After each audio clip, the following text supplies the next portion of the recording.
কুরুক্ষেত্র যুদ্ধের প্রধান নিয়ন্ত্রক কে? এই প্রশ্নের উত্তরে সকলেই নির্দ্বিধায় যার নাম নেবেন তিনি আর কেউ নন, স্বয়ং শ্রীকৃষ্ণ। কিন্তু কেন?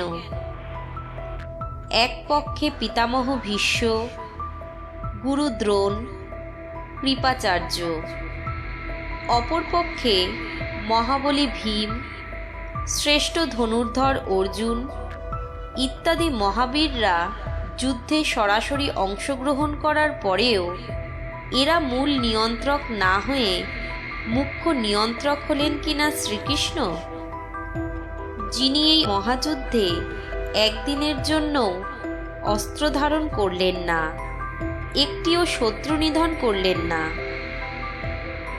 নমস্কার সকলকে। আজ পুরাণ দর্পণ চ্যানেলের সম্পূর্ণ নতুন একটি পর্বে আপনাদের সামনে উপস্থিত হয়েছি কুরুক্ষেত্র যুদ্ধে কী প্রকারে শ্রীকৃষ্ণ মুখ্য নিয়ন্ত্রকের ভূমিকা পালন করেছিলেন সেই কাহিনী বর্ণনা করতে। যুদ্ধ আরম্ভ হওয়ার পূর্বে দুর্যোধন তার বিজয় সম্পর্কে স্থির নিশ্চিত ছিলেন। বিশেষত পিতামহ ভীষ্মর পরাক্রমের প্রতি তিনি অতিরিক্ত আস্থাশীল ছিলেন। তিনি ভেবেছিলেন ভীষ্মর ধনুর্বাণের সামনে পাণ্ডব শিবির অতি দ্রুত পরাজয় বরণ করতে বাধ্য হবে। কিন্তু প্রকৃতপক্ষে দুর্যোধনের এই পরিকল্পনা বাস্তবায়িত হল না। বেশ কয়েকদিন যুদ্ধ অতিক্রান্ত হওয়ার পরেও যখন দেখা গেল যে পাণ্ডব শিবির পরাজিত হওয়া তো দূরস্থ, উপরন্তু প্রতিনিয়ত যুদ্ধের নিয়ন্ত্রক হয়ে উঠছে, তখন দুর্যোধন পিতামহ ভীষ্মর উপর বেশ বিরক্ত হয়ে উঠলেন। একদিন সায়াহ্নে যথারীতি যুদ্ধবিরতি ঘোষিত হওয়ার পর সকলে যখন নিজ নিজ শিবিরে বিশ্রাম নিচ্ছিলেন, ঠিক তখনই দুর্যোধন পিতামহ ভীষ্মর সঙ্গে সাক্ষাৎ করার উদ্দেশ্যে তার শিবিরে এসে উপস্থিত হলেন।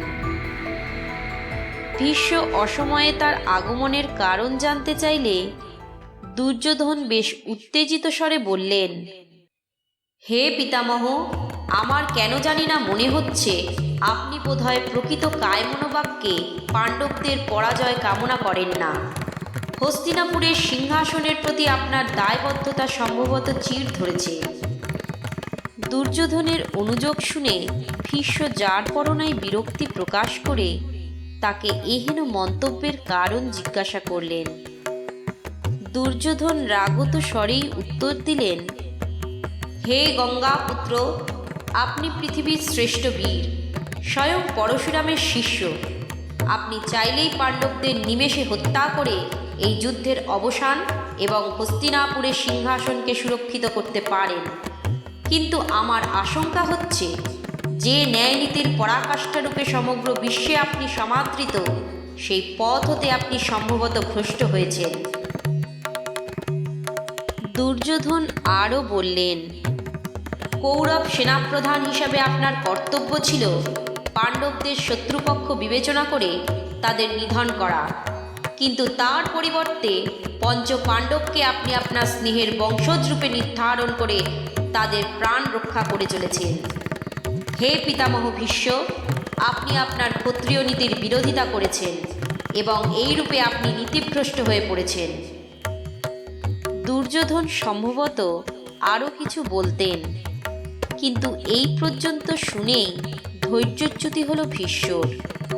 তিনি অত্যন্ত ক্রোধিত হয়ে নিজের আসন ত্যাগ করলেন ও নিজের তুনীর থেকে 5টি স্বর্ণনির্মিত তীর সংগ্রহ করে মন্ত্র উচ্চারণের মাধ্যমে সেগুলি সক্রিয় করে তুললেন এবং দুর্যোধনকে বললেন, বৎস, তুমি এখন নিশ্চিন্তে এই স্থান ত্যাগ করতে পারো। আগামীকাল প্রত্যুষে যুদ্ধের প্রথম প্রহরে আমি এই স্বর্ণ বাণ দ্বারা পাণ্ডুপুত্রদের সংহার করব এবং তোমার পরিতাপ দূরীভূত করব। কিন্তু কথায় আছে, ভবি ভুলবার নয়। দুর্যোধন বললেন, হে পিতামহ, আমি আপনার প্রতি সম্পূর্ণ আস্থাশীল হতে অপারগ। আপনি বরং ওই 5টি বাণ আমাকে প্রদান করুন। আগামীকাল যুদ্ধক্ষেত্রে ওগুলি আমি আপনাকে প্রত্যর্পণ করব।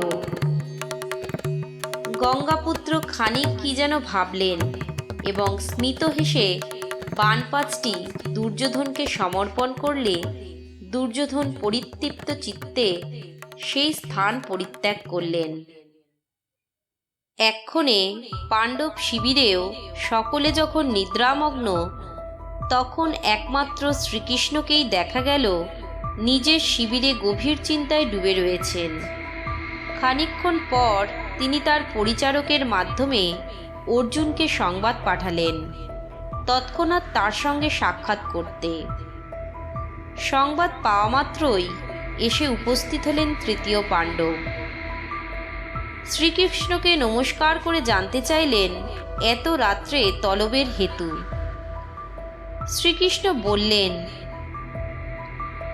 হে পার্থ, তোমাদের 5 ভাইয়ের ঘোর বিপদ আসন্ন। অর্জুন বিস্তারিত জানতে চাইলে শ্রীকৃষ্ণ কৌরব শিবিরে কিছু পূর্বে দুর্যোধন এবং পিতামহ ভীষ্মর মধ্যে ঘটে যাওয়া সম্পূর্ণ ঘটনার পুঙ্খানুপুঙ্খ বিবরণ দিলেন। অর্জুন জানতে চাইলেন, অত কিম? শ্রীকৃষ্ণ বললেন, উপায় একটা আছে পার্থ। তুমি এই মুহূর্তে দুর্যোধনের সঙ্গে সাক্ষাৎ করো এবং মৃত্যু বাণগুলি সংগ্রহ করে নিয়ে এসো। শ্রীকৃষ্ণের পরামর্শ শুনে অর্জুন যার পরনায় ব্যথিত হলেন। তিনি ভাবলেন, এই বিপদের মুহূর্তেও শ্রীকৃষ্ণ বোধ করি তার সঙ্গে মশকরা করছেন। তিনি জিজ্ঞাসা করলেন,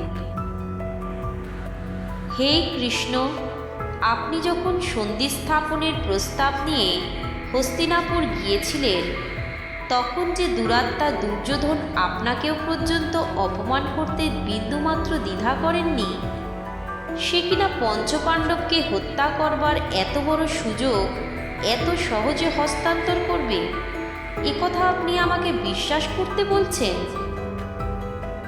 উত্তরে শ্রীকৃষ্ণ অর্জুনকে আশ্বস্ত করলেন এবং বললেন যে,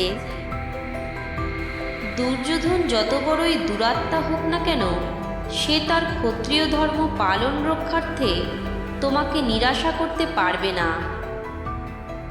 শ্রীকৃষ্ণের কথা অর্জুনের বোধগম্য না হওয়ায় তিনি বিস্তারিত জানতে চাইলে শ্রীকৃষ্ণ অর্জুনকে স্মরণ করালেন পঞ্চপাণ্ডব বনবাসে থাকাকালীন কী উপায়ে অর্জুনের দ্বারা দুর্যোধনের প্রাণ রক্ষা হয়েছিল এবং তার পরিপ্রেক্ষিতে দুর্যোধন অর্জুনকে কী প্রতিদান দিতে চেয়েছিলেন। এতক্ষণে অর্জুন শ্রীকৃষ্ণের ইঙ্গিত উপলব্ধি করতে পারলেন। তার স্মরণে এলো বনবাস চলাকালীন তার এবং দুর্যোধনের মধ্যে কী ঘটেছিল। রাজধানী থেকে নির্বাসিত হয়ে দ্রৌপদী সহ পঞ্চপাণ্ডব বনবাসে থাকাকালীন একটি বৃহৎ দিঘির পাড়ে কুটির নির্মাণ করে অবস্থান করছিলেন। একদা অর্জুন যখন সেই দিঘির পাড়ে বসে অলস সময় যাপন করছিলেন, দিঘির অপর প্রান্তে তার দৃষ্টিগোচর হল দুর্যোধন অবগাহন করছেন। সহসা সেখানে এসে উপস্থিত হলেন স্বর্গের এক গন্ধর্ব কুমার। অর্জুন শুনলেন গন্ধর্ব কুমার দুর্যোধনকে অনুরোধ করলেন দিঘি হতে উত্তরণ করতে, কারণ এই দিঘিতে একমাত্র স্বর্গের দেবদেবী এবং গন্ধর্ব অপ্সরাদেরই স্নানাধিকার রয়েছে। কিন্তু অহংকারী কুরু রাজকুমার গন্ধর্বর কথায় আমল দিলেন না। এতে গন্ধর্ব কুমার যার পরনায় ক্রুদ্ধ হলেন এবং দুর্যোধনকে উচিত শিক্ষা দেওয়ার জন্য সম্মুখ সমরে আহ্বান জানালেন। শুরু হলো স্বর্গ এবং মর্তের দুই মহারথীর প্রবল যুদ্ধ। কিন্তু অতি অল্পক্ষণের মধ্যেই দুর্যোধন পরাজিত এবং বন্দী হলেন। নিজের ভ্রাতাকে বিপন্ন হতে দেখে অর্জুন আসরে অবতীর্ণ হলেন। অতি বিনীতভাবে গন্ধর্ব কুমারকে নিজের পরিচয় জ্ঞাপন করে তিনি বললেন যে ভ্রাতা দুর্যোধনকে বন্দী করে নিয়ে যেতে হলে তাকে অর্জুনকে যুদ্ধে পরাস্ত করতে হবে, নতুবা তিনি তার অভীষ্ট লক্ষ্যে কোনো মতেই সফল হতে পারবেন না। গন্ধর্বকুমার জানতেন অর্জুনের প্রকৃত পরিচয়। তিনি দেবরাজ ইন্দ্রের আশীর্বাদধন্য মহারথী অর্জুনের সঙ্গে কোনো মতেই সম্মুখ সমরে রাজি হলেন না। উপরন্তু তার মধুর ব্যবহারে আপ্লুত হয়ে তিনি দুর্যোধনকে মুক্তি দিলেন। অতঃপর দুর্যোধন অর্জুনকে ধন্যবাদ জ্ঞাপন করলেন তাকে লজ্জার হাত থেকে রক্ষা করার জন্য, এবং কৃতজ্ঞতাস্বরূপ তিনি অর্জুনকে তার পছন্দ অনুযায়ী উপহার দেওয়ার অঙ্গীকারবদ্ধ হলেন। স্মিত হেসে অর্জুন বললেন সময় মতো তিনি ঠিকই কোনো না কোনো উপহার দুর্যোধনের নিকট হতে গ্রহণ করে তাকে ক্ষত্রিয় ঋণ থেকে মুক্ত করবেন। এই সম্পূর্ণ ঘটনা স্মরণে আসা মাত্র অর্জুন উপলব্ধি করলেন 5 ভাইয়ের মধ্যে কেন শ্রীকৃষ্ণ তাকেই চয়ন করেছেন দুর্যোধনের সঙ্গে সাক্ষাৎ করার জন্য। তিনি তৎক্ষণাৎ কৌরব শিবিরের উদ্দেশ্যে রওনা দিলেন। কৌরব শিবিরে পৌঁছে দুর্যোধনের সঙ্গে সাক্ষাৎ করলে দুজনে কুশল বিনিময়ের উপান্তে দুর্যোধন অর্জুনকে তার আগমনের কারণ জিজ্ঞাসা করলেন। অর্জুন তাকে মনে করালেন অর্জুনকে দেওয়া দুর্যোধনের প্রতিশ্রুতির কথা। দুর্যোধন সম্মত হলে অর্জুন তার কাছে সেই 5টি স্বর্ণনির্মিত মন্ত্রপুত মৃত্যুবাণ দাবি করলেন, যা তিনি পিতামহ ভীষ্মর থেকে সংগ্রহ করেছেন। শ্রীকৃষ্ণ যথার্থই বলেছিলেন যে দুরাচারী অহংকারী হলেও দুর্যোধন প্রকৃত ক্ষত্রিয়। বিনা বাক্য ব্যয়ে পাণ্ডবদের সেই 5টি মৃত্যুবাণ তিনি অর্জুনের হস্তে সমর্পণ করলেন এবং ভারী বিস্মিত ভঙ্গিতে জিজ্ঞাসা করলেন যে এই বাণগুলি সম্বন্ধে অর্জুন কিরূপে জ্ঞাত হলেন। স্মিত হেসে অর্জুন বললেন, শ্রীকৃষ্ণ, আর কে? অর্জুন প্রস্থান করা মাত্র দুর্যোধন পুনরায় এসে উপস্থিত হলেন ভীষ্মর শিবিরে এবং তাকে সম্পূর্ণ ঘটনার বিস্তারিত বর্ণনা করে আরও 5টি মৃত্যুবাণ দাবি করলেন। ভীষ্ম বললেন যে না, আর কোনো প্রকারেই তার পক্ষে পুনরায় মৃত্যুবাণ সক্রিয় করা সম্ভব নয়। ব্যর্থ মনোরথ হয়ে দুর্যোধন প্রস্থান করতে উদ্যত হলে ভীষ্ম তাকে বললেন, বৎস, এই মহাযুদ্ধে তুমি তোমার নিয়তির নিকটই পরাজিত হবে এবং আর সকলের মতোই তোমারও নিয়তির নিয়ন্ত্রক হলেন স্বয়ং শ্রীকৃষ্ণ। আমাদের এই প্রয়াসটি ভালো লাগলে ভিডিওটি লাইক, শেয়ার ও চ্যানেলটি সাবস্ক্রাইব করে আমাদের উৎসাহিত করবেন এবং কমেন্ট বক্সে জয় শ্রীকৃষ্ণ লিখবেন। জয় শ্রীকৃষ্ণ।